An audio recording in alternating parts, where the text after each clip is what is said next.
الفاتحة. أعوذ بالله من الشيطان الرجيم. بسم الله الرحمن الرحيم. الحمد لله مالك يوم الدين. إياك نعبد وإياك نستعين. الحمد لله رب العالمين، والصلاة والسلام على أبي القاسم الأمين سيدنا محمد وعلى آله أجمعين. سبحانك لا علم لنا إلا ما علمتنا إنك أنت العليم الحكيم، ولا حول ولا قوة إلا بالله العلي العظيم. رب اشرح لي صدري ويسر لي أمري واحلل عقدة من لساني يفقهوا قولي وسدد لساني وهدي قلبي بحق سيدنا محمد صلى الله عليه وآله وسلم.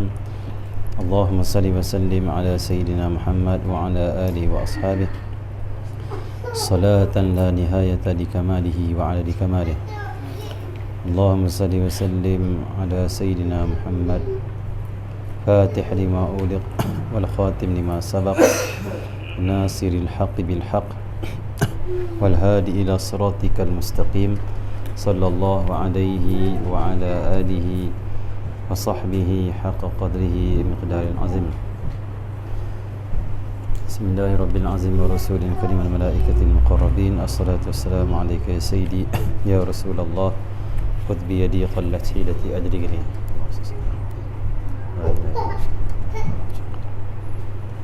Sambung pada muka surat Muhammad 13. Sambung pada muka surat 13 insya-Allah. Bismillahirrahmanirrahim. Qala musannif rahimahullah taala wa nafa'ana bi ulumihi wa barakati amin. Sembahyang Jumaat. Sembahyang Jumaat hukumnya fardu ain bagi setiap muslim yang baligh, berakal, lelaki, merdeka, mukim, itu bukan musafir dan tidak memiliki uzur syar'i, misalnya sakit atau hujan. Di antara syarat sahnya sembahyang Jumaat adalah 2 khutbah. Maksudnya Muhammad.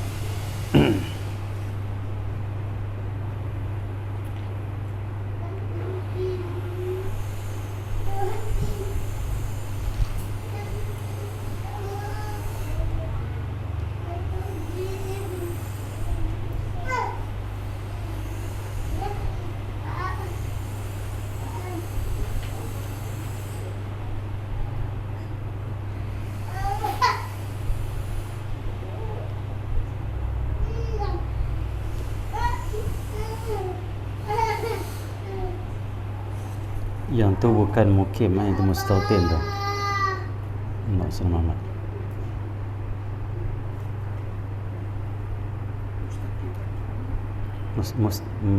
Mustautin. Mustautin.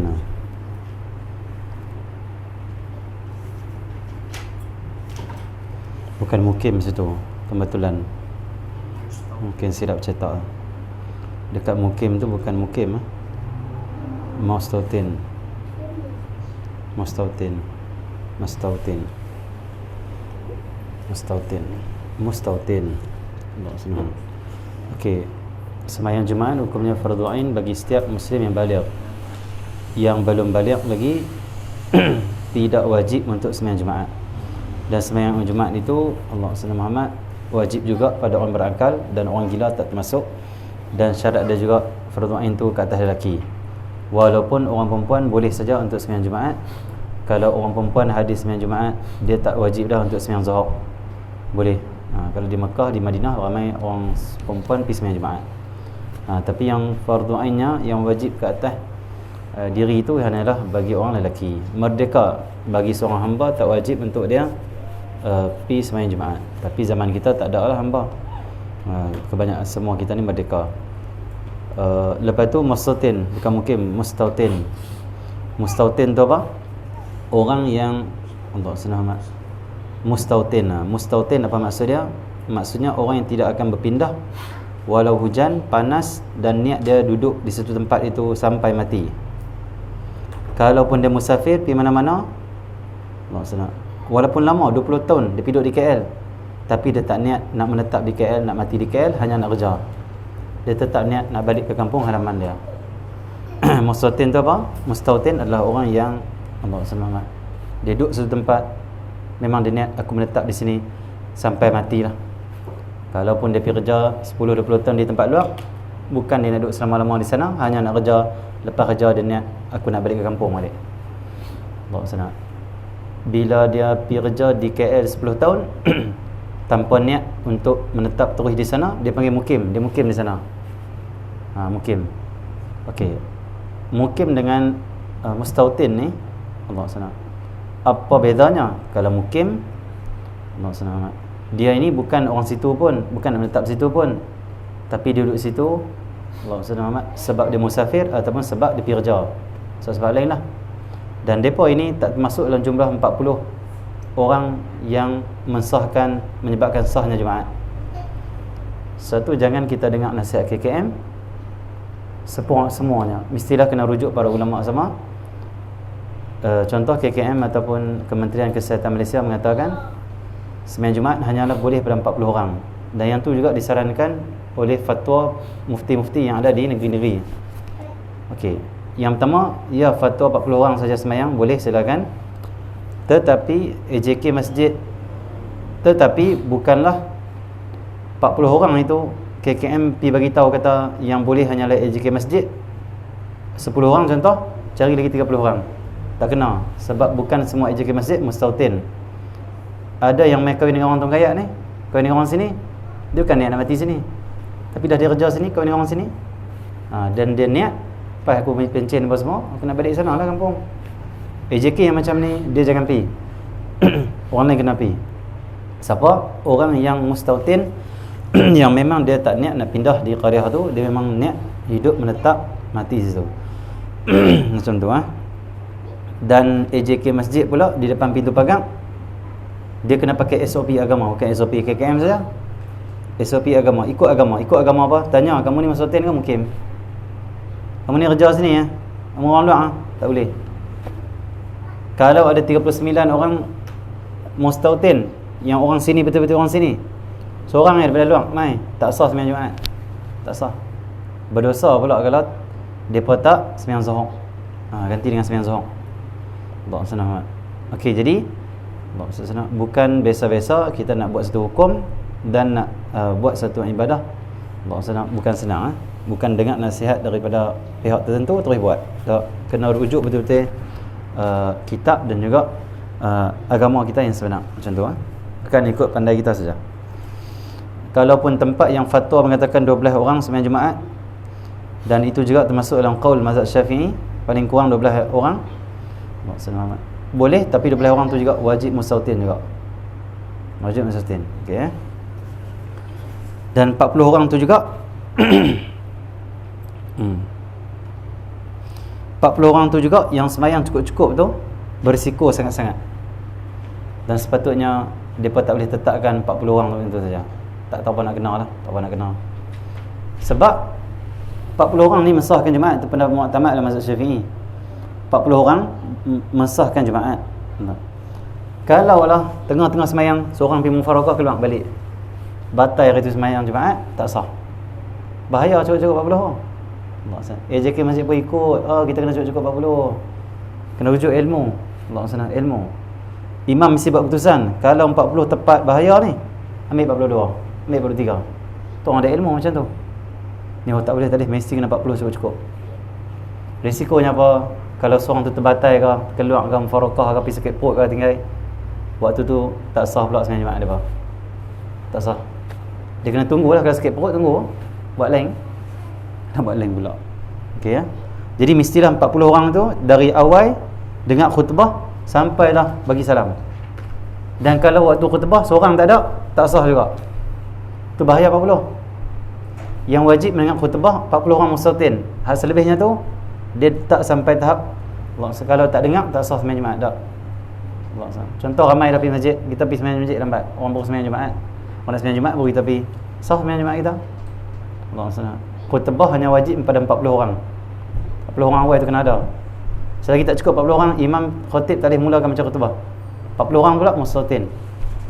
Bahaya kalau kita zaman ni kita buat ikut kita saja, tak ikut agama. Takut-takut berapa kali Jumaat dah tak sah.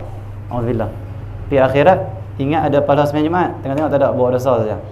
Dosa sebab tak peduli dengan ilmu agama dan juga tak hati-hati dalam mengamalkan suatu ibadah. Bahaya. Yang main-main. Okey, terus. Maksudnya.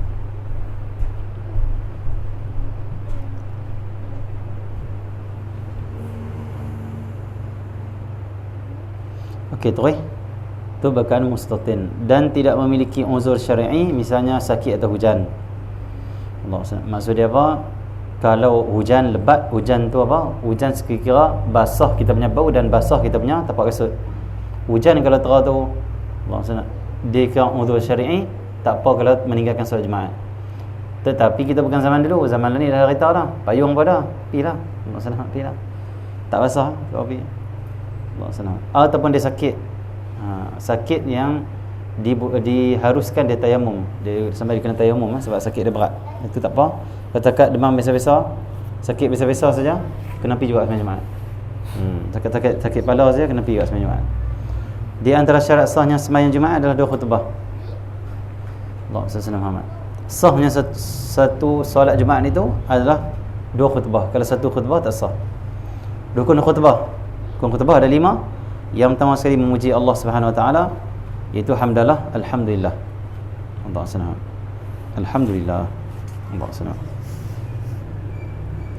Dan alhamdulillah ini Allah Subhanahu Muhammad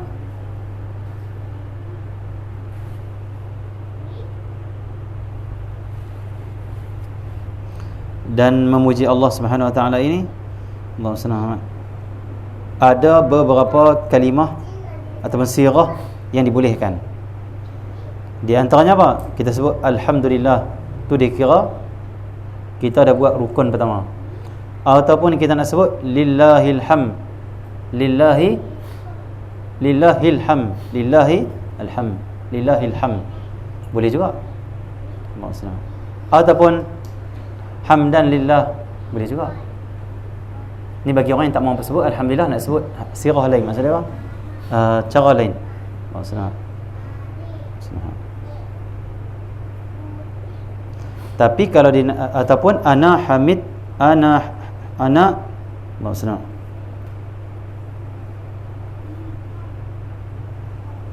ana hamidullah, ataupun ana hamidullah, jadi boleh juga maksudnya.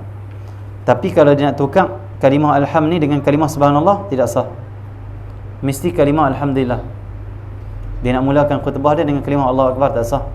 Mesti kalimah alhamdulillah juga. Okey, memuji Allah Subhanahu Wa Taala. Yang kedua, berselawat kepada Rasulullah sallallahu alaihi wasallam.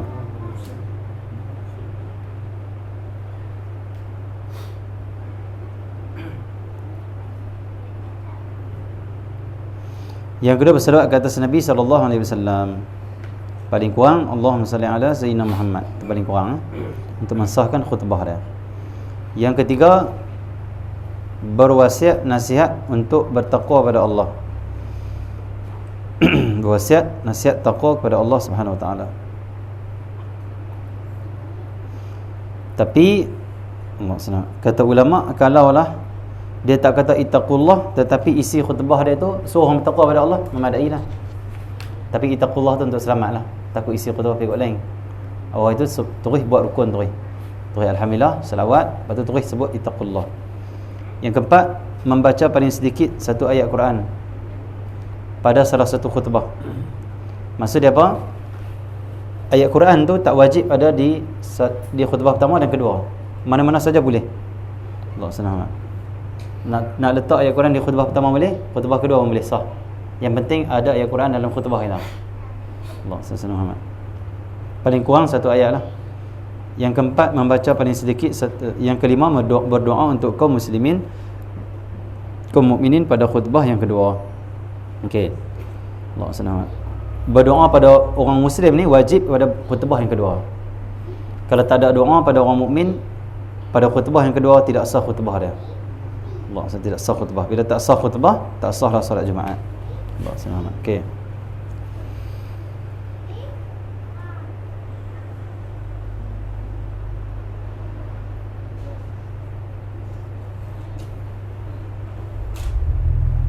Okey.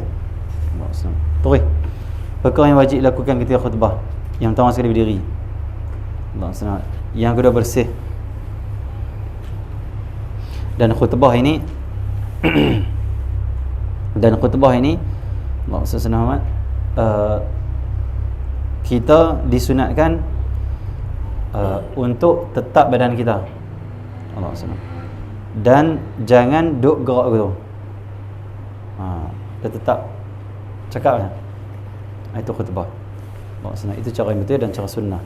Yang kedua, bersih dari hadas kecil dan besar. Maksudnya seorang khatib itu mestilah dia kena bersih daripada hadas kecil dan hadas besar. Allah Subhanahu. Tapi kalaulah Allah Subhanahu, waktu mana tengah khutbah tiba-tiba khatib terkentut ataupun dia buat benda-benda yang membatalkan wuduk, waktu tu batal khutbah dia. Dia kena macam mana? Berhenti khutbah, pergi ambil wuduk dulu. Lepas tu naik balik khutbah. Naik balik khutbah. Tapi kalau lepas dah habis khutbah, kentut, sah khutbah dia. Cuma nak semayang ni nak bawa, ambil balik wuduk, masuk dia semayang. Masuk dia semayang. Allah senang macam tu. Dan kalau dia kentut atau khutbah, dia kena pergi ambil wuduk dan wajib dia ulang balik. Dia jangan sambung. Jangan sambung, terbatal lah. Dia macam semayang lah, terbatal, ulang balik. Sebab dua khutbah itu hukum dia macam semayang. Macam semayang. Kerana dia menggantikan 2 rakaat zuhur. Jadi 4 juga. Dua khutbah, 2 rakaat macam 4. Tetapi walaupun dia macam solat 2 rakaat zuhur, tetapi bukan semua perkara yang tak boleh kita buat dalam semayang tak boleh buat dalam khutbah. Makan, minum boleh dalam khutbah. Di antara 2 khutbah, dia pabuh nasi kandang royal contoh. Tapi tak payahlah macam tu. Minum boleh, tak batalkan khutbah. Yang batalkan khutbah hanyalah khatib tu buat ataupun terbuat perkara yang batalkan wuduk, tu saja. Tu saja. Allah senang. Okey ya. Ini penting ngaji kalau nak panggil kita khutbah. Sekali kentut waktu nak khutbah, kita kata tak apa kot, ini kan semayang, habis semua kita tanggung dosa semua. Yang memang bahaya dosa. Allah senang.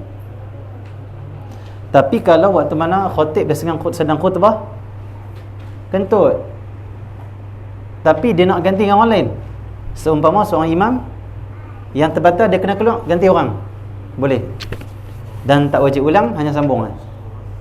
Contoh dia tengah semangat, kita hendaklah bertakwa pada Allah, kentut, turun-turun, dia tersambung lah. Tinggalkan larangan Allah, buat apa yang Allah suruh, sambung lah. Allah senang sambung. Tak wajib ulang kalau ada orang ganti ya. Allah senang. Okey. Allah senang.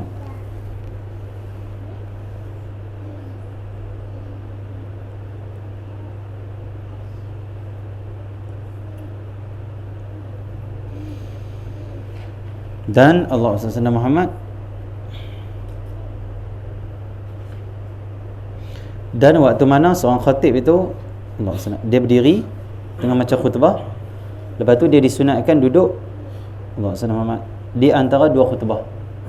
Dan duduk itu kata ulama, sempurnanya duduk itu sekadar membaca surah Al-Ikhlas. Lama dia lama tu. Bismillahirrahmanirrahim. Qul huwallahu ahad, Allahu samad, lam yalid wa lam yulad wa lam yakul lahu kufuwan ahad. Naik balik. Alhamdulillah.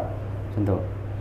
Bahkan ada sebahagian ulama mengatakan afdal lagi, lebih afdal lagi khatib tu sendiri baca surah Al-Ikhlas. Bukan setakat dia duduk sekadar surah Al-Ikhlas, dia baca pula. Dia duduk Bismillahirrahmanirrahim, Allahu ahad, Allahu samad. Orang nak baca surah Allah, dia baca surah Al-Ikhlas. Dia baca surah Al-Ikhlas. Dan waktu ini adalah waktu mustajab doa. Siapa ada hajat-hajat besar, waktu inilah untuk kita doa. Kerana waktu tu terbukanya pintu langit. Allah SWT mengikut pandangan para ulama, waktu tu terbuka pintu langit. Hari Jumaat ni dia ada beberapa pandangan ulama yang mengatakan pintu langit dibuka. Berdasarkan hadis kata Rasulullah, berdoalah kamu kepada Allah pada hari Jumaat, kerana hari Jumaat itu ada satu saat bila kamu doa Allah tak tolak, qabul tarwih. Nabi abang macam tu umum. Ulama kaji, waktu mana ni Nabi kata ni? Ada yang mengatakan waktu mana imam sampai untuk membaca khutbah, khatib sampai. Dan khatib itu disunahkan dia mai terus daripada rumah. Allah SWT, orang azan pertama, lepas azan pertama baru dia masuk. Dan dia masuk tu, dia tak sembahyang sunat qabliyah dah, tak sembahyang sunat tahiyatul masjid dah, suruh dia tengok khutbah. Dia tengok khutbah saja. Yang kita saja yang disunatkan untuk sembahyang tahiyatul masjid ataupun sembahyang qabliyah Jumaat. Walaupun khatib sedang baca khutbah, khatib tu sendiri main direct dari rumah, lepas azan dia keluar. Sampai-sampai terus dapat ambil tongkat, naik bagi salam, duduk. Tu azan kedua, lepas azan kedua terus mula. Yang tu yang diperhatikan di Yaman, dan itulah yang disunahkan macam tu. Khatib kena main lambat. Allah SWT. Kalaupun khatib tu dia nak main awal, masjid kena sediakan bilik imam. Dia keluar dari bilik dia, kira main lambat kata. Allah SWT. Ataupun duduk dalam kereta dia, kena main awal. Tapi masalah kita di tempat kita, bila kita ni, saya selalu main lambat kalau khatib. Jadi kata khutbah saya akan main lepas azan pertama dia akan main. Salah tempat kita, Allah SWT, maksudnya tempat orang Melayu lah. Dia pun kata apa cakap khutbah main lambat. Allah SWT. Mainlah awal, buat sembahyang sunat, nampak lu baca Quran, nampak nak baca khutbah. Allah SWT. Lepas tu kena ngaji. Nabi Muhammad tu main lambat. Nabi Muhammad main lepas azan pertama selesai, bukan Nabi bukan, zaman Nabi tak ada azan, dua azan. Zaman Sayyidina Osman baru ada dua azan. Nabi main lepas azan tu, azan Jumaat tu lah. Dan sekali zaman Rasulullah. Zaman Sayyidina Osman tambah dua kali. Kenapa? Sebab kalau sekali saja nak tunggu orang main lambat, orang macam tak bersedia. Sebab terus nak khutbah lepas azan Jumaat tu, terus khutbah terus ya. Lepas tu Sayyidina Osman dia buat satu sunnah yang sangat baik. Azan pertama tu untuk apa? Untuk beritahu waktu solat Zuhur masuk. Tapi tak sembahyang Jumaat lagi. Cuma panggil orang mai dah. Bila orang dah mai, baru azan untuk Jumaat, untuk mulakan Jumaat. Azan kedua tu. Waktu azan pertama tu, Allah senang, minta maaf. Waktu azan pertama tu, lepas habis saja khatib kena sampai dah. Allah senang. Dia sunat mai lambat. Kata sebagian ulama, waktu mana khatib masuk dalam masjid, waktu itulah mustajab doa. Doa terus, tengok-tengok. Masuk lah. Alhamdulillah. Doa. Waktu tu pintu langit buka. Itu pendapat. Pendapat yang lain mengatakan di antara dua khutbah, waktu tu doa tak akan ditolak. Waktu doa, waktu tu biarlah bila tu selawat. Selawat pun doa juga. Itu bahagian dia. Dan selawat tu untuk mustajab doa juga. Dan kita yang tak selawat ni, yang tak jadi bilal ni, buat apa? Doa banyak-banyak. Ya Allah, ya Allah, ya Allah, ya Allah. Bahkan kabulkan semuanya. Okey, tu di antara dua khutbah saat mustajab.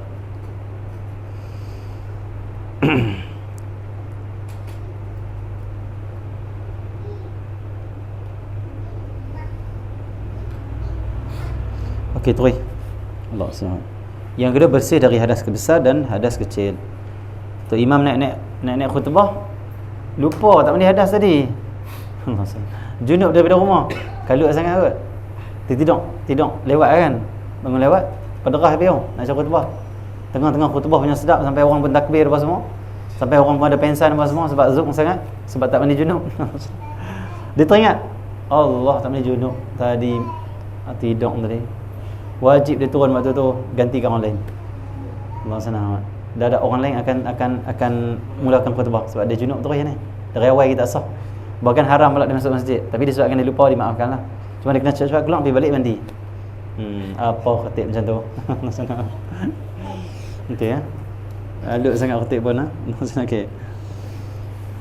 Yang bersih dari hadas besar dan hadas kecil. Yang ketiga, menutup aurat. Allah SWT. Okey ya. Allah SWT. Menutup aurat tu wajib. Allah SWT. Tak boleh khatib tu pakai rok pendek, tak boleh, tak sah. Dia wajib menutup aurat. Macam semayang juga. Yang keempat, duduk di antara dua khutbah dalam waktu yang lebih dari tumaninah semayang. Yang kelima, mualah. Itu kita syarah dah yang keempat tu. 5, mualah khutbah duduk. 5, Allah SWT. Yang kelima, mualah. Mualah maksudnya apa? Hendaklah berturut-turut di antara khutbah dan juga semayang. Turut-turut Allah SWT. Dan tak boleh diselangi sesuatu yang lain kecuali yang kait dengan solat. Tak boleh lepas khutbah tu nak pergi makan minum dulu. Makan dulu lepas tu nasi. Allah SWT tak boleh, dia kena mualah berturut-turut. Dia kena wajib, dia syarat sah dia kena berturut-turut. Okey. Allah SWT. Dia macam tu juga bagaimana seorang khatib sedang khutbah macam di Masjid Bukhari itu, jatuh pingsan mati terus. Meninggal dunia. Waktu tu macam tu juga hukum dia. Yang naik tu tak payah mula berdawai, sambung saja. Kalau dia dah buat rukun-rukun tadi, terus dia sambung untuk nasihat saja. Allah SWT. Sebab itu jangan kita Allah SWT duk harap dekat khatib tu kan. Kita tak standby. Akhirnya bila duk harap kata imam tu ya, tu imam tu jatuh meninggal. Nak tolak siapa naik? Semua pakai nak lari. Lagi dia buat pengumuman kita sembahyang zuhur lah ni. Maksudnya padahal tak boleh sembahyang zuhur, kenapa ramai ni? Wajiblah sembahyang Jumaat. Satu, paling kurang ada 2 orang yang pandai faqih dalam bab membaca khutbah atau mengimami salat Jumaat. Tak boleh 2 orang seorang tu lah. Dia pula tua lah, ketang-ketang lah, orang lain semua tak berani pergi. Akhirnya jatuh-jatuh meninggal. Dia syahid tak apalah, kita ni macam mana? Takkan nak syahid juga. Syahid macam mana? Balik rumah siapa tak sembahyang. Okey. Assalamualaikum Muhammad. Bagaimana pula kalau macam dia khutbah, sembahyang dah selesai, tiba-tiba ada seorang faqih, seorang yang adil, tegur tak imam tu, dia kata apa? Tadi aku perasan masa khutbah tu tinggal satu rukun, tak baca Al-Quran. Apa dia kena buat waktu tu? Wajib dia buat pengumuman, kita khutbah lain dan sembahyang lain Jumaat. Tapi syaratnya waktu Jumaat masih ada lagi dan celuh untuk khutbah dan juga solat Jumaat. Kalau dia khutbah kat 2 jam, nak dekat masuk asar dah baru sembahyang Jumaat, tak sah pula. Tak boleh tak dana. Tak dana. Waktu tu macam mana? Hanya sembahyang zuhur saja. Jadi sebab itu waktu mana imam baca khutbah tu, khatib baca khutbah, orang yang pandai-pandai ni kena perhati, cukup rukun kalimah tadi. Dan ada juga tambahan daripada ulama, di antara rukun khutbah adalah mestilah dalam bahasa Arab. Rukun tu mesti bahasa Arab, selawat mesti dalam bahasa Arab, alhamdulillah mesti bahasa Arab, pesan pada taqwa mesti bahasa Arab. Maksudnya apa lagi? Rukun-rukun ni lah yang kita sebut tadi. Doa lil muslimin untuk dalam bahasa Arab, Allahumma fil lil muslimin wal muslimat, macam tu. Maksudnya. Okey, Allah Subhanahu. Okey, jadi kalau macam batai dia kena ulang balik, Okey. Seterusnya, sembahyang jemaah dan sembahyang jenazah hukumnya fardu kifayah. Adapun sembahyang Aidil Fitri, sembahyang Aidil Adha, sembahyang gerhana matahari dan bulan, sembahyang witir dan sembahyang rawatib adalah sunnah muakkadah yang sangat dituntut. Kata dia sembahyang jemaah dan sembahyang jenazah hukumnya fardu kifayah. Maksudnya kalau satu qaryah dah ada orang sembahyang jemaah, qaryah tu semua terlepas daripada dosa. Kalau satu qaryah tu siapa pun tak pergi sembahyang jemaah di masjid, tak ada langsung. Siapa pun tak sembahyang, berdosa tu kampung. Bahkan kata ulama itu dalil bukti kata kampung itu semua dikuasai oleh syaitan. Semua manusia di kampung tu dikuasai oleh syaitan. Syaitan hasut dia sampai siapa pun tak pergi masjid, berdosa semua satu kampung. Paling kurang ada 2 orang saja jemaah di masjid, semua kita terlepas dosa. Tetapi tetap Allah senang dituntut kita untuk pergi solat berjemaah di masjid. Allah senang. Okey. Adapun dan sembahyang jenazah hukumnya fardu kifayah. Paling kurang 2 orang saja. Ataupun seorang saja yang buat. Adapun sembahyang Aidil Fitri, itu sembahyang raya puasa, sembahyang raya haji, sembahyang gerhana matahari dan bulan, sembahyang witir dan sembahyang rawatib adalah sunnah muakkadah yang sangat dituntut. Apa maksud sunnah muakkadah? Allah senang. Sunat yang sangat-sangat dituntut, dia nak hampir ke wajib lah. Tambah-tambah witir. Sebab witir ni ada mazhab Maliki kata salah mewajibkan solat witir. Siapa tinggal solat witir berdosa. Mazhab. Kenapa? Kerana kerasnya Nabi dalam Allah senang menyuruh untuk solat witir. Kata Nabi dalam satu hadis, maksudnya celakalah bagi orang yang tidak solat witir di malam hari. Celaka Nabi kata. Sampai ada ulama mazhab mengatakan ini menunjukkan wajib sembahyang witir. So, Nabi marah sangat-sangat orang yang meninggalkan solat witir. Dan kita ni macam mana? Buatlah solat witir. Solat witir ni dia masuk ketika mana kita dah sembahyang isyak. Selesai sembahyang isyak, masuklah waktu solat witir.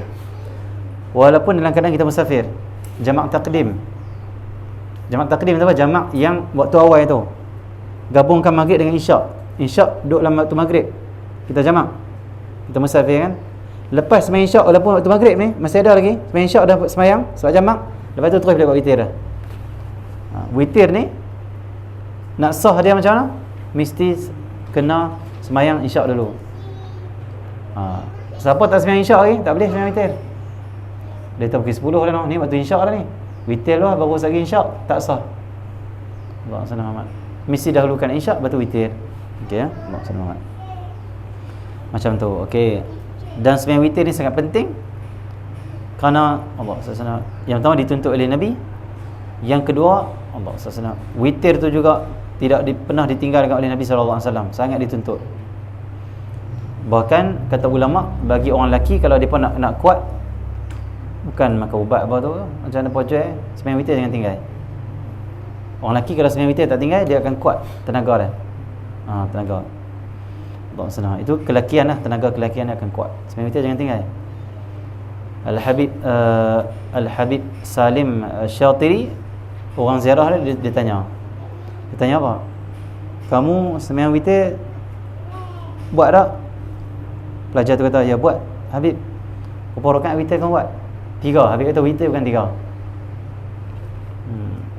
Lepas tu berapa Habib? 11 Habib kata. Maksudnya apa? Sepatutnya penuntut ilmu ni dia kena sembahyang witir banyak. Bukan 3 tu tak sah. 3 tu okey dah. Habib Salim Syatiri ni amalannya setiap malam dia akan sembahyang witir 11 rakaat. Sembahyang duha 12 rakaat. Malam-malam dia apa? Duha 12 rakaat. Witir. Witir paling banyak 11 rakaat. Paling sikit 1 rakaat. 1 rakaat saja. Bawa sana. Di Tarim, di Kota Tarim, di Darul Mustafa, kalau 10 malam terakhir sembahyang tarawih 20 rakaat, witir 11 rakaat. Lepas tu witir berjamaah 11 rakaat. Darul Mustafa. Maksudnya menggandakan lagi amalan kerana sunnah Nabi yang galakkan kita gandakan amalan. Kalau kita nak asal di sini boleh. Allah senang. Takut lari. Di Kota Tarim orang sembahyang sunat tarawih ni 100 rakaat sampai subuh. Sampai waktu zuhur. Dan alhamdulillah saya dah ikut depa. Ikut pergi masjid ni. Dan depa buat time masjid. Masjid dekat-dekat, lebih kurang 200 meter ada masjid, 200 meter ada masjid, 100 meter ada masjid. Contoh masjid ni pukul 8 malam. Masjid ni ke 9 malam. Yang ni ke 10 malam. Ini ke 11, 12. Dan depa akan sembahyang isyak, waktu time depa nak mula sembahyang tarawih. Contoh masjid yang nak sembahyang tarawih ke 12 tu dah sembahyang isyak. Allah sana. 5 masjid kita pusing, 100 rakaat kita sembahyang sunat tarawih. Allah sana. Kalau tambah pula witir sebelah, berapa dah banyak. Tapi tak rasa apa kalau kita ikut orang Tarim ibadat. Semua orang semangat, orang tua, orang muda semua semangat. Habis masjid ni pindah masjid ni, habis masjid ni pindah masjid ni. Dan kita boleh pilih masjid mana kita nak pergi. Contoh lepas kita buka puasa, orang Tarim dia akan balik tidur. Sunnah macam tu. Lepas buka puasa apa semua kan, terus balik tidur. Kalau kita sembahyang tarawih di sini nanti kita boleh buat, InsyaAllah. Sembahyang tarawih dia buat sikit, sembahyang tarawih pukul 9.30 macam tu. Orang sembahyang pukul 8 lebih kan, maghrib kita 9.30. Kalau nak tidur dulu sejam, tidur. Bila kita tidur saja kita akan kuat dan semangat sembahyang tarawih lagi sedap. Bangun lepas sejam, Habib Omar macam tu. Habib Omar mula-mula buka puasa, lepas buka puasa akan sembahyang maghrib. Buka puasa tu hanyalah dengan kurma dan juga cucuk saja. Tu cara orang Tarim amal. Kita kalau ajak buat macam orang Tarim ni lari weh. Tapi saya gabungkan dengan Tarim dengan dia juga Al-Ustaz. Jadi kita duduk di Tarim sana, mula-mula buka puasa. Buka puasa dengan apa? Kurma dan juga cucuk. Minum air, terus sembahyang maghrib. Lepas sembahyang maghrib, terus sembahyang sunat ba'da maghrib, lepas tu terus sembahyang jemaah tasbih bersama dengan Habib Omar. Habib Omar jadi imam. Terus sembahyang tasbih. Nasi tak makan lagi kalau kita gelisah. Daripada lepas sembahyang tasbih berjemaah, masing-masing akan balik tidur. Lebih kurang sejam ataupun setengah jam, baru semua akan mai balik ke masjid untuk sembahyang tarawih, mandi, sembahyang tarawih. Sembahyang tarawih sampai habis, lepas tu barulah mereka makan berat. Sama ada roti ke nasi lepas tu. Dan mereka sembahyang tarawih dengan semangat sekali kerana perut tak penuh dengan makanan. Kita tengok sembahyang tarawih macam mana. Tak ada lemah, marah kata imam macam panjang. Kenapa? Dalaman kita, nafsu kita jadi kuat kerana apa? Kita dah makan banyak dan rohani kita jadi lemah. Satu program ibadat ni, bab makan ni jangan kita makan banyak sangat. Makan biasa-biasa saja. Kalau boleh roti kita makan, lagi bagus, rohani kita lagi kuat. Nampak sana macam tu jangan makan special sangat. Makan biasa-biasa tak apa. Buat biasa-biasa. Okey ya. Kenapa dia boleh menguatkan rohani? Nampak sana. Tu orang nak kuat rohani tapi sampai 40 hari berzikir. Depa tak makan tu, tak makan benda-benda. Makan roti, makan mi gitu.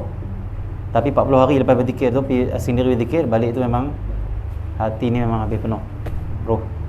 Kalau siapa nak kuat roh, jangan makan banyak dan jangan duk makan sedap sangat. Waktu-waktu lah makan sedap, jangan tiap-tiap hari makan sedap. Rohani kita lemah, nafsu kita kuat. Biar kita makan sedap ni seminggu 2 kali cukup lah. Kalau orang Tarim, mereka akan makan sedap hanya seminggu sekali, hari Jumaat. Hari Jumaat adalah hari raya orang Islam, bagi sedap sikit, bagi seronok. Hari lain, mereka tak akan makan sedap, makan biasa saja. Macam tu. Okey. Jadi latih diri kita jangan nak makan sedap saja. Kita latih diri kita ada waktu makan sedap, ada waktu makan biasa-biasa. Supaya kita tumpukan pada ibadah, bukan tumpu pada makan. Tumpu makan. Tumpu pada iman, bukan tumpu pada makan. Okey. Tapi kalau orang buat makan sedap, orang jamu, tak boleh kita kata kat dia pula. Kita kata apa? Apa ni sedap ni ada jamu pun dah. Makan sajalah orang jamu. Makan sajalah. Okey ya. Maksudnya tiap-tiap hari kenduri semua sedap. Makan je lah. Jangan abang apa kenduri semua sedap tiap hari ni. Mana boleh macam tu? Minggu sekali ya. Tak boleh betul. Makan je. Tapi untuk amal diri sendiri, tak berkait dengan orang, baru kita amal betul. Dengan orang, depan orang kita makan banyak. Oh ingat dia ni makan banyak, dia ni tak zuhud pun. Memang macam tu bagus. Tapi kita duduk seorang-seorang di rumah, makan sikit saja. Makan sikit. Jangan depan orang kita makan sikit sebab zuhud. Di rumah kita makan banyak sebab apa? Sebab tak zuhud. Sebab pergi kot lain pula, tak mahu. Kita nak hak di rumah yang kita buat tu lebih baik lagi. Macam tu. Tapi ada juga ulama yang makan sikit depan orang, belakang orang makan sikit. Macam Tumbuh Rifai. Tumbuh Rifai ni depan orang sikit, belakang orang pun sikit. Tak tambah lah kadang tak mahu. Tapi kalau syekh kita, tok guru kita yang lain-lain, dia pun akan makan banyak bila duduk dengan orang. Kadang-kadang dia pun timbul pula temingan dia. Dia makan kenduri. Dia kata, oh tok guru ni tak ada zuhud langsung ni. Ni sayang nafsu ni. Astaghfirullah. Ajak zuhud tapi dia pun timbun. Dah. Kata Imam Ghazali, apabila kamu di depan orang makanlah banyak supaya kamu dapat sembunyikan zuhud. Dan bila kamu berseorangan, makanlah sikit. Tapi kita depan kanan depan orang makan sikit, belakang orang order KFC satu kotak tu, makan seorang dalam bilik. Siapa pun tak tahu.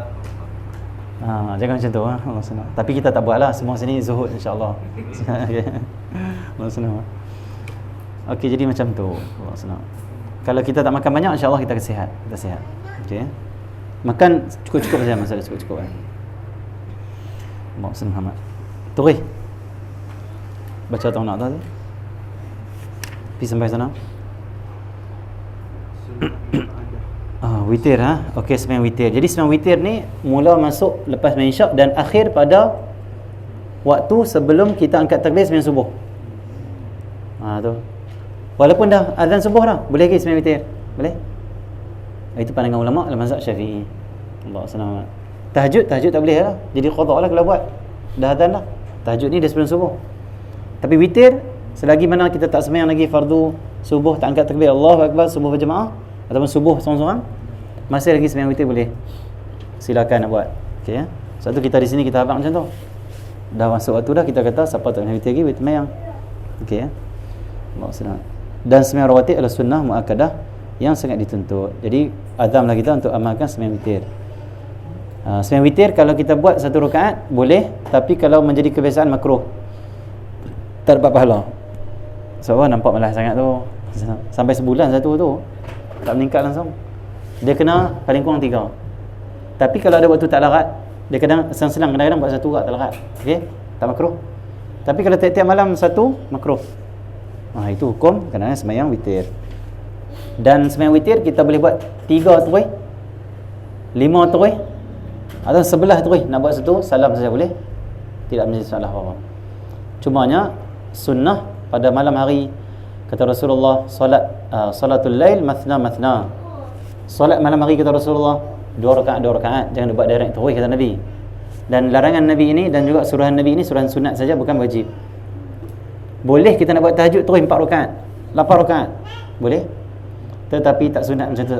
Bukan sunnah Nabi macam tu. Nabi suruh buat 2. Adapun semayang di siang hari, duha nak buat 8 terus, boleh, silakan. Tak ada apa-apa anjuran Nabi suruh Nabi buat 2. Siang hari boleh.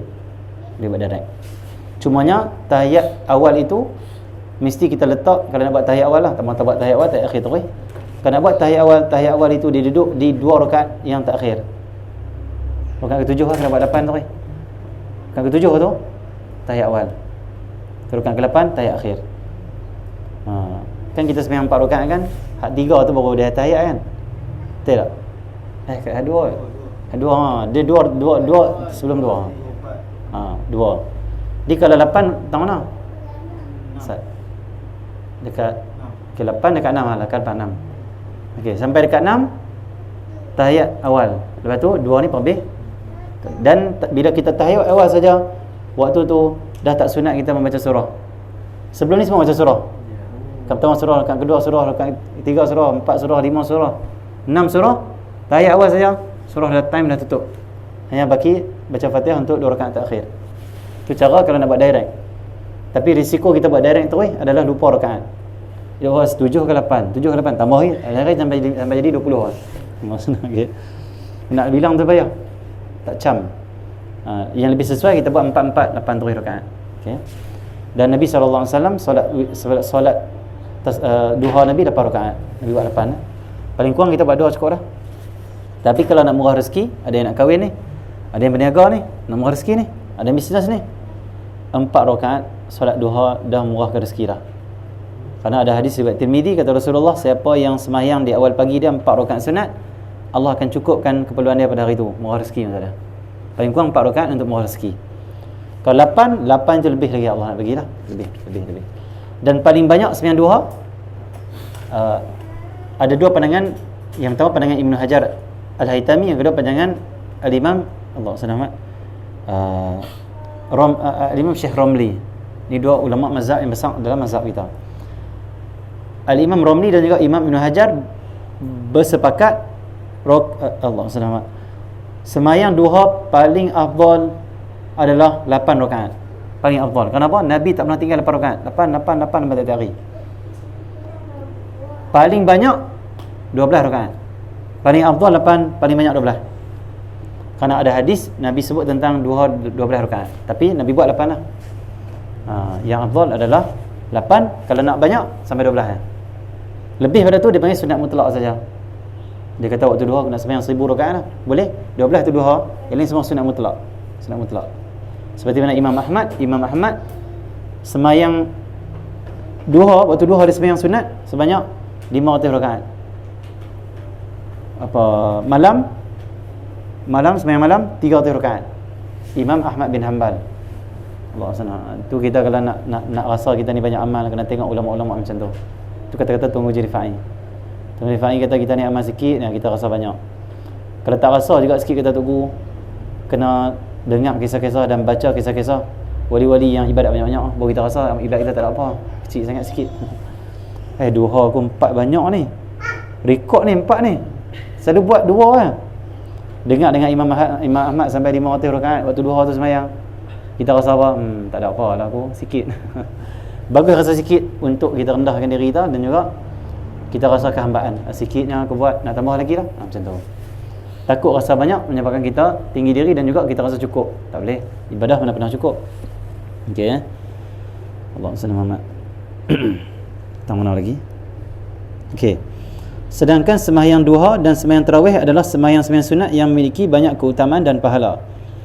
Duha dan juga tarawih. Tarawih ini sunat hukum dia, dan disunahkan kita juga untuk berjemaah sembahyang tarawih. Jemaah. Okey. Dalam pandangan mazhab Syafi'i, paling kurang sembahyang tarawih, nak sah tarawih paling kurang 2 rakaat. Dan paling afdal adalah 20 rakaat, kerana dibuat oleh Rasulullah dan juga para sahabat. Nabi yang hari pertama riwayat Imam Ahmad, hadis riwayat Ahmad, pertama kali Nabi sembahyang tarawih tu menyebabkan sahabat tengok dan dia ikut belakang Nabi. Waktu tu Nabi sembahyang tarawih sembahyang 20 rakaatan. Nabi sembahyang 20 rakaat. Itu hadis riwayat Imam Ahmad. Riwayat daripada Sayyidina Abdullah bin Abbas. Dia kata Rasulullah sembahyang tarawih di masjid, Nabi tak suruh orang ikut, tapi orang ikut. Waktu tu kata Ibnu Abbas, kami bilang rakaat Nabi 20 rakaat. Satu Sayyidina Umar Al-Khattab, bila mai zaman dia hidupkan jemaah tarawih. Dia mengasaskan jemaah tarawih. Dan dia tetapkan 20 rakaat. Sebab Sayyidina Umar tetapkan 20 rakaat, dan Nabi dah buat sebelum tu. Mai pula zaman ni hak caru-caru, dia berkata apa? 20 tu bid'ah, 8 tu sunnah. Pandai-pandai. Berdalilkan kata dia apa? Hadis Sayyidina Aisyah kata apa? Rasulullah di dalam bulan Ramadan dan juga luar Ramadan, Nabi tak pernah melebihi 8 rakaat sembahyang di malam hari. 11 rakaat. Itu 8 solat sunat dan juga 3 witir. Ulama jawab, yang tu sembahyang tahajud Nabi. Nabi tak samakan dengan tarawih dia, itu lain pula. Dan ada ulama menjawab, Allah SWT, apa yang Sayyidina Aisyah tengok tu, yang tu di rumah Aisyah. Sebab Nabi ni kadang-kadang malam tu dia di pergi rumah orang lain pula, ataupun dia pergi ke masjid pula, dia sembahyang Allah. Sebab ada riwayat hadis Nabi sembahyang malam dia 11. Ada riwayat hadis juga Nabi sembahyang malam dia 9. Akhirnya kalau gabung semua 20 juga. Memang Nabi sembahyang malam dia 20 rakaat. Kalau kita gabung semua hadis 20 rakaat. Okey ya. Kalau gabung pelbagai riwayat. Jadi yang sunnah Nabi tu dan sunnah para sahabat, ijma' para sahabat 20 rakaat sunat Allah SWT tarawih. Sepakat sahabat tu. Siapa kita nak kata sahabat-sahabat sepakat buat 20 tu depa bid'ah. Depa lawan Nabi. Tak ada, mana boleh. Kita lah ahli bid'ah. Hak Nabi Allah SWT tak kata kita kata. Nabi tak pernah kata pun siapa sembahyang 20 rakaat bid'ah dolalah masuk neraka. Nabi tak kata, kita yang kata. Kita ada-adakan satu benda yang baru dalam agama Nabi. Alhamdulillah min dzalik. Depa lah ahli bid'ah kata Habib Umar. Kita ahli sunnah. Tapi depa tuduh kita ahli bid'ah. Depa kata depa ahli sunnah. Orang jahat memang tak kata dia jahat. Dia tuduh orang jahat tapi dia kata dia baik. Macam tu lah. Sunnah. Okey. Itu semua orang jahat. Betul siapa baik? Aku baik. Padahal dia paling jahat sekali. Tak boleh kata. Allah SWT. Tapi bukanlah kita nak kata saudara Islam kita jahat dah. Tapi kita kena jelas hukum dan juga ilmu kena ambil daripada sumber yang betul, daripada ulama-ulama ataupun orang yang mengajarkan kita akidah Ahlussunnah wal Jamaah ataupun mazhab Ahlussunnah wal Jamaah. Okey. Allah SWT. Jadi paling kurang sembahyang tarawih 2 rakaat dah sah dah. Paling banyak 20. Paling afdal 20. Allah SWT. Dan kenapa orang tarim dia buat sampai 100? Tu kena mengaji tak? Allah SWT. Kalau kita ingat 100 rakaat solat solat tarawih tak ada 100 rakaat, tak disyariatkan pun. Yang ada hanya 20 ataupun yang paling banyak pun adalah 36 paling banyak lah tu. Dalam pandangan 36. Sebab dia tambah dan sebagainya. Ada sebab lah dia tambah, ganti tawaf lah apa semua, panjang lah nak bahas. Okey, kenapa yang pisang 100 tu tak disyariatkan, tak ada dalam hukum dan tak ada pandangan ulama mazhab mengatakan 100 rakaat. Okey, kenapa depa sembahyang 100 rakaat sunat tarawih? Kerana hukum kaedah dalam hukum fiqh, apa saja sembahyang jemaah sama ada fardu ataupun sunat diulangkan. Faham tak? Hukum ni sunat kita ulang. Contoh kita sembahyang asar jemaah sekali. Kita tengok ada orang bermain, kita pergi sembahyang dengan dia. Sembahyang jemaah sekali lagi, sunat hukum dia. Ulang jemaah. Macam juga sembahyang witir, sembahyang tarawih 20 saja. Sahabat buat 20 saja. Lebih pada tu bukan tarawih dah tu. Tapi kenapa boleh ulang, boleh tambah lagi? Kerana depa pergi masjid lain jemaah, ulang jemaah tarawih. Ulang jemaah yang solat wajib ataupun solat yang sunat, hukum dia sunat. Faham tak? Kita bila sembahyang jemaah sekali, sembahyang asar hak pertama tu dia panggil wajib. Kenapa? Sembahyang fardu wajib. Jemaah kedua kalau kita nak ulang, hukum dia sunat. Sunat, dapat pahala sunat. Hak pertama dapat pahala wajib, yang kedua dapat pahala sunat. Kecuali kalau kita ada qada, niat qada jelah, jadi qada. Okey, macam tu. Dan boleh juga orang nak sembahyang tarawih dia nak qada belakang imam sembahyang subuh boleh, tak salah apa. Ataupun sembahyang zuhur, sembahyang asar semua boleh. Sembahyang maghrib pun boleh. Kenapa? Bila imam contoh nak qada sembahyang zuhur, belakang imam sembahyang tarawih. Sebab kita ini kalau kita ada qada sembahyang, kita kena utamakan qada sebelum sunat. Qada lebih afdal daripada sunat. Lebih besar daripada sunat. Kecuali kata Imam Haddad nak sulam-sulam juga. Nak buat tahajud 2, lepas tu yang lain-lain tu nak buat apa panggil? Allah SWT.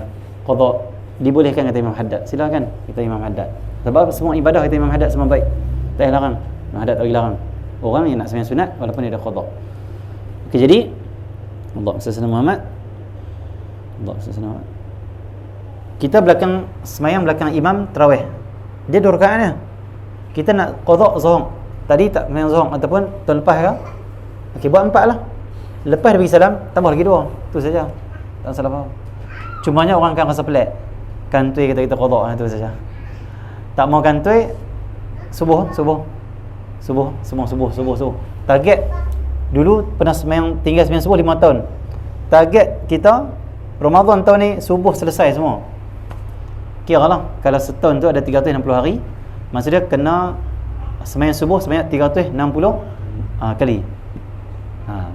Kalau satu malam 20 rakaat, 30 malam berapa dah? Kira tengok. 2, 4, 6, 8. 2, 4, 6.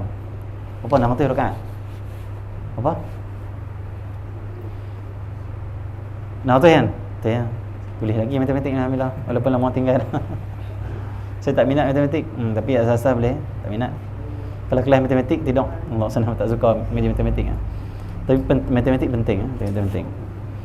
Allah SWT. Dan setiap kita manusia ni kita ada ilmu, kita tak suka mengaji, itu biasa saja.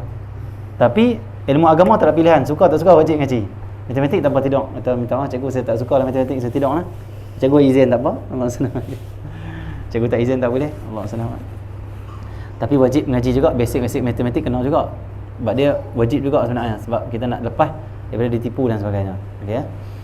Jadi kalaulah kita 2 tahun ni kita tinggal sembahyang subuh, 2 tahun 360 jadi berapa?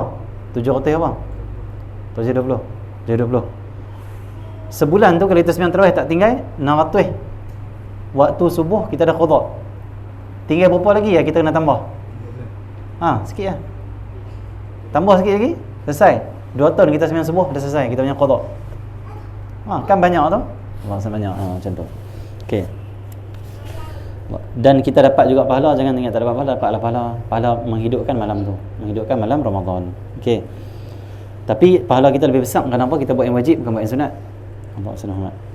Kata Imam Nawawi Al-Bantani, Syekh Nawawi Al-Bantani kata, Allah SWT, semayang fardu, qada semayang fardu lebih besar daripada 70 kali ganda semayang sunat. Kata Al-Habib Kazim guru kami, semayang sunat subuh tu apa kelebihannya? Khairan minad dunya ma fiha, Nabi kata dalam hadis, lebih baik pada dunia dan seisinya. Allah SWT. Kalau dunia dan seisi ni milik kita, 2 rakaat subuh tu lebih baik kata Nabi, lebih bernilai lagi. Tapi kita ganti sembahyang sunat tu dengan qada. Waktu tu buat qada subuh. Kata Habib Kazim, kita akan dapat gandaan 70 kali ganda dunia dan seisinya. Faham tak? Itu qada. Macam tu. Kalau sembahyang duha 4 rakaat murah rezeki, 4 rakaat murah rezeki, kita pergi sembahyang zuhur waktu tu. Qada. 70 kali ganda murah rezeki. Faham tak? Macam tu. Dia akan 70 kali ganda, 70 kali ganda. Tak fadilat sembahyang duha, tak dapat pahala sembahyang duha, tapi lebih dapat lebih besar. Itu sembahyang wajib, sembahyang qada. Sembahyang duha tak dapat, kita tak buat. Tapi fardu ni kita buat ni tinggal duha, tapi buat fardu, qada fardu. Fardu tu lebih besar daripada sembahyang duha. Kalau sembahyang duha penyebab murah rezeki, qada sembahyang waktu duha 70 kali ganda murah rezeki. Nak mana? Allah senang. Tapi kalaulah macam Imam Haddad kata nak buat juga duha, teringin nak buat sunat sebab ngaji ni, buat 2 rakaat cukup. 2 rakaat, yang ni semua qada macam tu. Qada sembahyang. Okey. Allah senang Muhammad. Okey, Allah senang Muhammad. Mana baca tadi? Muka 14. Senang Muhammad. Puasa. Baca seorang. Puasa adalah rukun Islam yang ketiga. Okey, puasa ni adalah rukun Islam yang ketiga. Okey, terus. Definisi puasa adalah menahan diri dari perbuatan tertentu dengan cara tertentu, antara lain berniat puasa tiap malam, menahan diri dari makan, minum, bersetubuh, jima, mengeluarkan mani dengan sengaja, melalui sentuhan dan muntah dengan sengaja. Okey, Allah SWT Muhammad. Puasa itu apa? Menahan diri daripada perbuatan yang membatalkan puasa, daripada tulu' syam ila Allah SWT daripada Allah SWT terbitnya matahari, terbitnya fajar, tulu'il fajar, terbitnya fajar sampailah ghurubus syams. Allah SWT itu sampailah ila ghurubis syams, iaitu sampailah terbenam matahari. Daripada masuk waktu subuh sampai dah terbenam matahari, jangan buat perkara yang membatalkan puasa. Itulah maksud dia. Maksud puasa tu menahan diri daripada perkara yang membatalkan puasa, daripada masuk waktu subuh sampailah terbenam matahari. Itu definisi dia. Allah SWT. Dan kata dia dengan cara tertentu, antara lain berniat puasa tiap malam. Wajib kita berniat puasa yang wajib di malam hari. Adapun puasa sunat saja di malam hari. Adapun siang hari nak niat pun sah. Faham tak? Dan ada 3 pandangan ulama mazhab dalam niat puasa Ramadan ni. Mengikut mazhab Syafi'i, wajib berniat di malam hari. Di malam hari ni maksudnya apa? Daripada terbenam matahari masuk waktu maghrib. Contoh orang azan maghrib, Allahu Akbar, Allahu Akbar, terus boleh niat puasa. Makan-makan buka puasa, terus niat puasa. Boleh? Sebab dah ghurubus syam, dah terbenam matahari. Dan paling last kita niat puasa di malam hari, iaitu Allah sana beberapa minit, contoh 5 minit.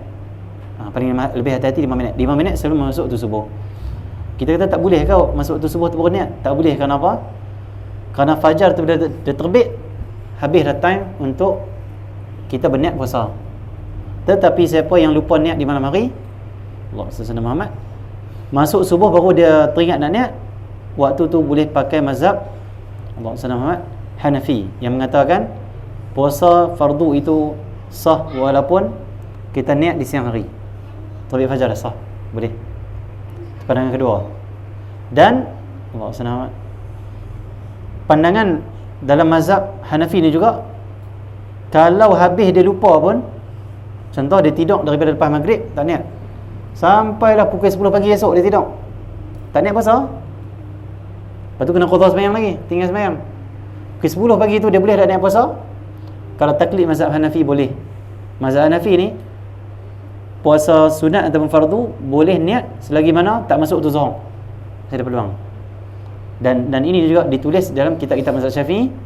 Ulama-ulama mazhab Syafi'i sendiri mengambil fatwa daripada mazhab Hanafi ni untuk menyelamatkan orang mazhab Syafi'i. Lepas ni kalau kita tak niat subuh dah, jangan duk kata apa, clear, tak niat malam, makan terus hari tu. Walaupun kita lupa niat puasa di malam hari, siang hari haram kita makan, tak boleh. Wajib imsak dan dapat pahala imsak. Dapat pahala imsak. Imsak ni apa? Tahan daripada perbuatan membatalkan puasa walaupun tak puasa hari tu, sampailah terbenam matahari. Kecuali uzur, kita sakit hari tu, tak wajib imsak. Imsak tak wajib, makan silakan. Ataupun perempuan haid, tak wajib imsak, tak wajib. Tapi yang tak niat, yang membatalkan puasa dengan sengaja, semua wajib imsak. Sahaja pergi makan lepas subuh, saya nak batal, tapi sedang astagfirullah, buat macam ni, batalkan puasa aku. Hari tu wajib imsak, tak boleh makan dah. Kalau gagah makan kat haram. Haram. Okey ya. Allah SWT Muhammad. Perkara yang batalkan puasa. Dan niat wajib pada setiap malam. Di Hadramut, di Kota Tarim, boleh kita amal juga di sini. Di Tarim ni, terbenam saja matahari, buka saja puasa, depa doa buka puasa tu, terus depa akan ramai-ramai niatus saum. Niat puasa tu. Nawaitu samaruddin apa semua. Waktu buka puasa. Satgi lepas sembahyang maghrib, lepas sembahyang tasbih apa semua, niat puasa lagi. Lepas sembahyang tarawih, niat puasa lagi. Lepas sembahyang tahajud apa semua, waktu sahur tu niat puasa lagi. Baca lafaz sana. Kenapa buat begitu? Kena berhati-hati. Takut ada time kita lupa. Jadi kalau kita nak berhati-hati, buat tu buka puasa tu niat siap-siap puasa esok hari. Selamat kita. Takut sekali relit. Kena pula makan banyak alat biryani apa semua, nasi ayam lah, mi goreng lah, laksa lah. Insya-Allah pun tak ada, tarawih pun tak ada. Takut niat pun tak ada. Akhirnya puasa kita esok tu tidak sah dan kena qada. Kecuali kita dan lagi niat sebelum masuk zuhur, dia taklid mazhab lain. Okey. Allah SWT. Terus.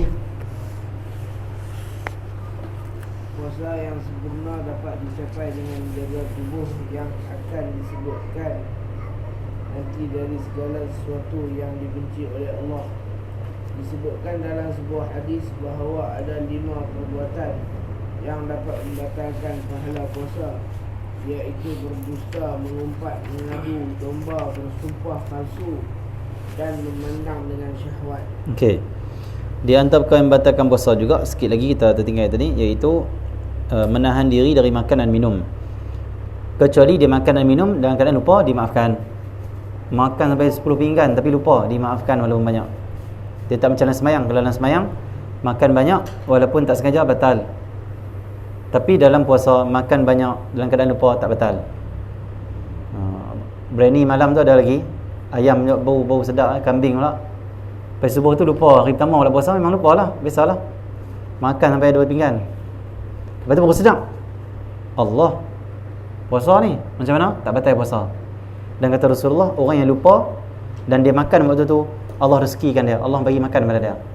Allah tahu mungkin hari tu dia tak larat, Allah lupakan dia dan dia boleh makan daripada Allah. Tapi jangan kita pula lupakan diri kita.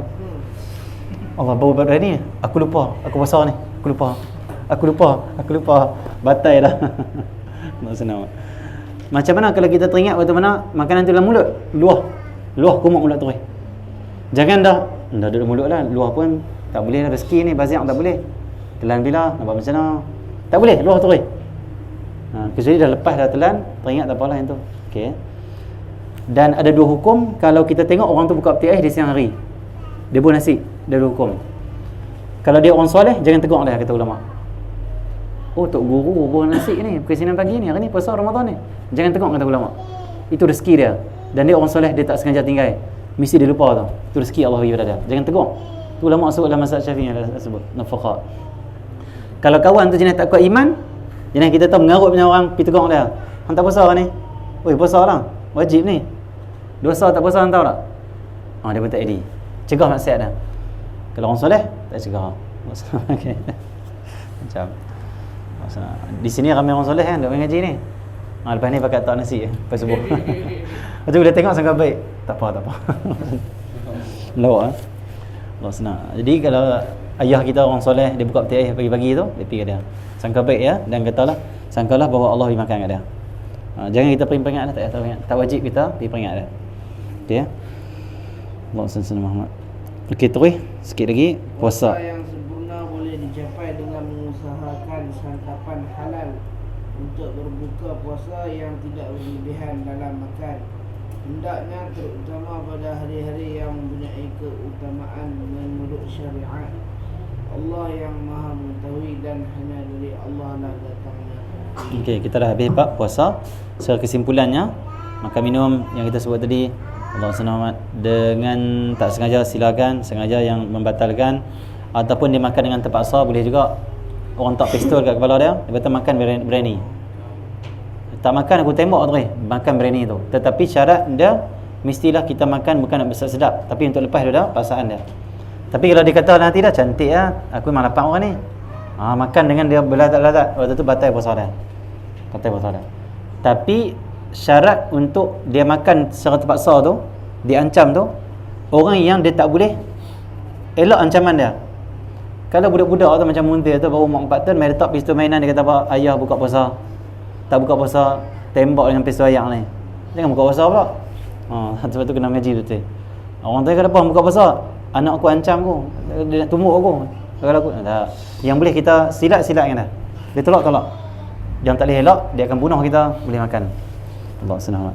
Bersetubuh di siang hari bulan puasa pun adalah haram hukum dia, dan akan kena kafarah yang kubra, kafarah yang besar, iaitu dia wajib puasa sebanyak 60 hari turut-turut, 60 hari 2 bulan turut-turut. Kalau hari ke-59 tak larat, tak puasa, ulang balik 1, 2, 3 sampai 60 berturut-turut, tak boleh selang sikit pun. Allah, tak boleh sedang sikit pun. Dan yang kena kafarah puasa suami isteri yang jima' di siang hari, ataupun zina, yang kena hanyalah orang lelaki bukan perempuan. Zina pun termasuk kena juga. Zina siang hari ataupun suami isteri bersetubuh di siang hari Ramadan, dia batalkan puasa dengan jima'. Suami saja yang kena 60 hari berturut puasa, isteri tak kena. Kita mana boleh, tak adil itu. Adil itu agama Allah betul. Kerana apa? Kerana orang perempuan, kenapa dia tak kena kafarah? Sebab batal puasa dia bukan sebab jima', tapi sebab masuk sesuatu dalam rongga dia. Ada pun orang lelaki, dia batal puasa sebab jima'. Okey, macam ni contoh kemaluan perempuan, Allah SWT yang kata jima' ni, orang lelaki ni dia kena tenggelamkan zakar itu, kepala zakar ke dalam faraj. Selagi tak tenggelam, dia tak nama jima'. Okey, orang lelaki, Allah SWT, dan juga orang perempuan, dikira mereka itu jima' kalau orang lelaki itu dah masukkan hasyafah, iaitu kepala kemaluannya dalam kemaluan orang perempuan. Allah. Okey, waktu mana lelaki ni dia masukkan kemaluan dia, dah masuk dah sikit dalam rongga orang perempuan ni dah batal puasa bukan kerana jima', tapi kerana satu masuk dalam rongga. Jima' tak berlaku lagi, kerana apa? Bulan lepas. Orang lelaki ni pula dia lepaskan kepala zakar, dia masuk dalam Allah Muhammad. Dan orang lelaki ni belum batal puasa. Yang batal puasa perempuan dulu. Dan perempuan ni kan tak kena kafarah. Kenapa? Dia batal bukan sebab jimat, tapi sebab rongga masuk. Satu rongga masuk dalam kemaluan dia. Dan orang lelaki ni kena kafarah kenapa? Waktu dia letak tu, masukkan sikit, tak batal puasa dia. Dia tenggelam saja syafah, dia dikira mereka telah berjimat. Waktu tu lelaki lah yang penyebab Allah SWT jimat, dan dia batalkan puasa dengan jimat. Perempuan bukan pasal batal puasa dengan jimat, tapi dengan rongga masuk. Faham tak? Macam tu. Allah SWT. Jadi sebab tu lelaki yang kena kafarah tu, perempuan tak kena relax saja. Tapi tetap haram dan berdosa kalau dia sengaja. Kecuali dia tak sedang, suami dia pergi mendatangi, dia tak sedang, dia tengah tidur. Waktu dia sedang tu, suami dia kena cepat-cepat, dia kena tolak cepat-cepat suami dia. Kalau dia biar, batal juga puasa dia, dan dia dikira haram kerana apa? Berjimat di siang hari Ramadan. Tu lah. Allah SWT. Okey ya. Allah SWT. Walaupun sampai tak mengeluarkan mani, tapi tetap batal puasa. Batal puasa.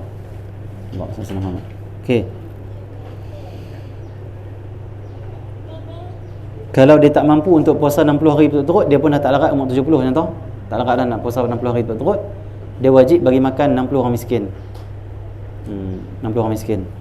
Okey. Mengeluarkan mani dengan sengaja termasuk perkara batalkan puasa. Dan muntah dengan sengaja, dia jolok mulut dia bagi muntah sengaja, batal puasa. Tapi kalau muntah tak sengaja, tak batal puasa. Dan Allah SWT, puasa itu sempurna bila kita menjaga tubuh daripada perkara yang dibenci oleh Allah, iaitu maksiat. Jangan tengok Hindustan lah kalau waktu subuh puasa, waktu siang puasa tu. Hindustan jangan tengok lah. Hindustan ni dia menari-nari tu, pakai tu. Jangan tengok. Terus saya tengok drama-drama benar-benar menaikkan syahwat. Jaga diri kita waktu mana siang Ramadan. Dan jangan duk pergi sangat bazar. Bukan tak mau support orang kita meniaga, kadang-kadang merosakkan ibadah kita.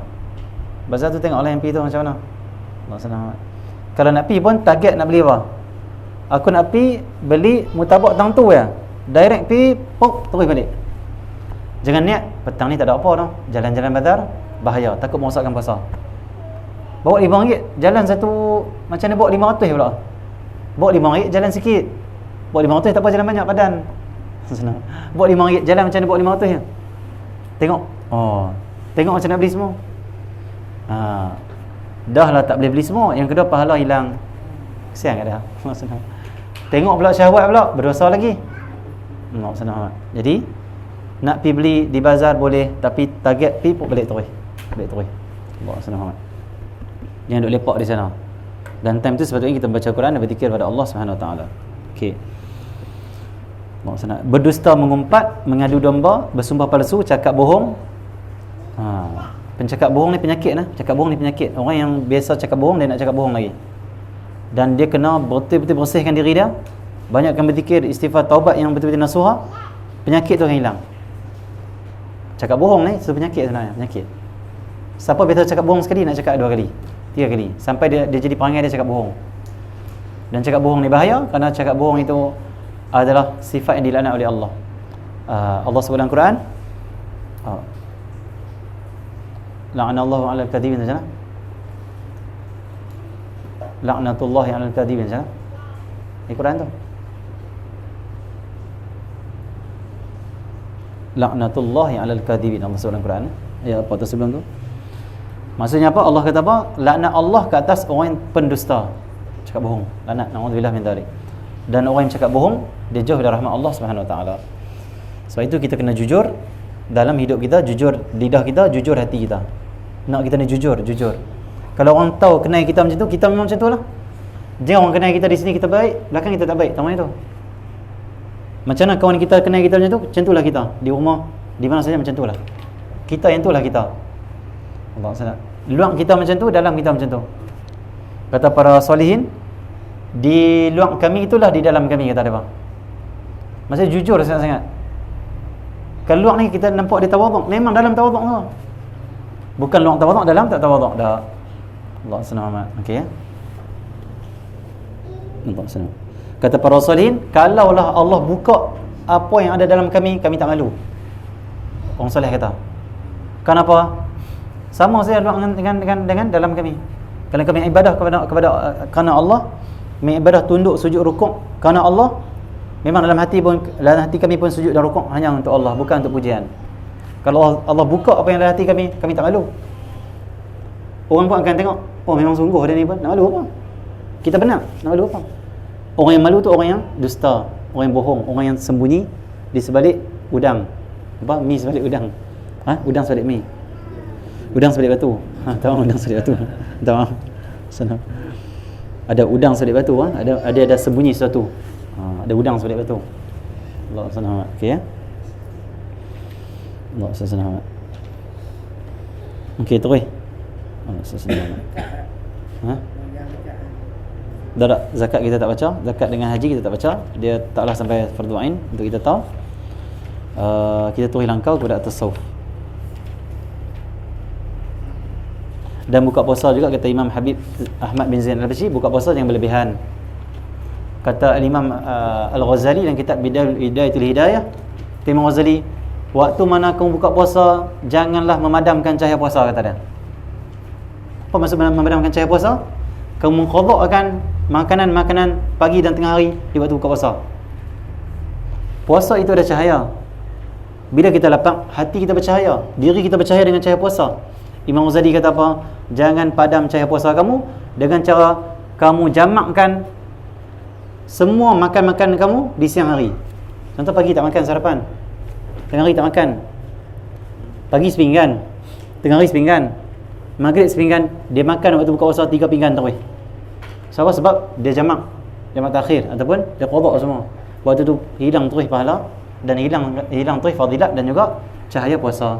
Akhirnya kata Imam Ghazali, bulan puasa dah habis, kamu macam tu juga, ikut nafsu terus, syahwat terus, dan malas ibadah pun macam tu juga. Tak ada perubahan dalam Ramadan. Kenapa? Setiap hari dapat cahaya puasa, lepas tu dia padam, dapat cahaya dia padam, tak akan ada hasil. Allah SWT. Jadi mujahadah dalam bulan puasa, insya-Allah. Lepas asar nanti kita akan tamatkan daurah kita dengan kita baca bab yang terakhir, bab yang ketiga, berkenaan dengan tasawuf, bab hati, insya-Allah. Adapun bab zakat, bab haji tu tak apa, nanti kita mengaji kita lain pada, dan kita boleh baca sendiri. Dia letak sampai dah fardu ain, tak mendesak untuk kita baca dan untuk kita amal. Haji ni wajib untuk orang nak pergi haji, berwajib fardu ain dengan haji. Zakat bagi orang yang mampu keluarkan zakat, baca. Tasawuf lepas sembahyang. Kita akan baca lepas sembahyang asar, insya-Allah. Dan insya-Allah alhamdulillah kita sempat khatam, insya-Allah. Karena sikit lagi, alhamdulillah. Ada siap.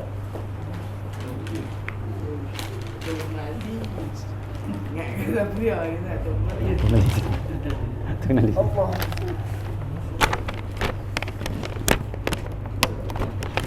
Dan insya-Allah kita dah buat sijil. Ini sijil kita, insya-Allah. Kita di Salah Jamiah, insya-Allah. Ada sanad sampailah pengang kitab. Sampai pengang kitab. Ambil sekali lagi boleh tak? Boleh, siapa nak ambil lagi boleh. Yang pernah ambil dulu di rumah, insya-Allah boleh ambil lagi. Banyak kali ijazah, banyak kali ambil sanad, lagi barakah, tak ada apa-apa. Lagi banyak lagi bagus. InsyaAllah kita akan ijazahkan pada lepas asar, insyaAllah. Sallallahu alaihi wasallam wa ala alihi hadratin Nabi Al-Fatihah. Allahumma inna bihudakum wa la tuwallina sirata. Hasanallah